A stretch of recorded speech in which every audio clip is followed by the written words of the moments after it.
Once upon a time, in a small village in ancient China, there lived a wise old monk named Chao. Chao was known throughout the land for his wisdom and his ability to solve even the most difficult problems. One day, a young woman came to Chao, problem she had been quarreling with her neighbor for weeks over a small patch of land. They separated their homes.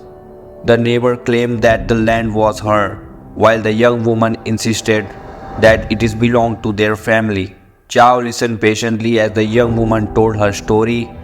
Then she said, "I will help you, but first I need you to bring me a handful of rice from every family in the village." The young woman was puzzled by Chao's request, but she did as he asked.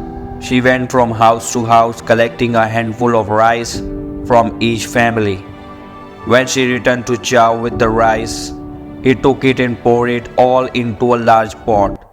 He then stirred the rice and asked the young woman to light a fire under the pot.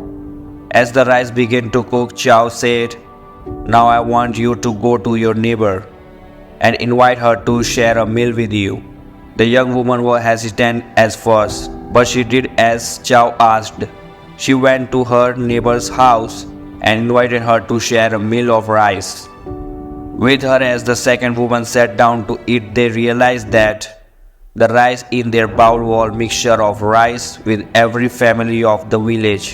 They saw that their dispute over a small patch of land was meaningless in the context of large community they were a part of. From that day forward, the two women became friends, and the small patch of land that they caused so much strife between them became a symbol of their unity and shared commitment to the village. The lesson that Chao taught the young woman and their neighbor was simple yet profound. The problems can often be resolved when viewed from a wider perspective. And when we work together as a community, we can overcome even the most difficult challenges. This is Gagan's Odyssey. Thanks for watching and stay focused.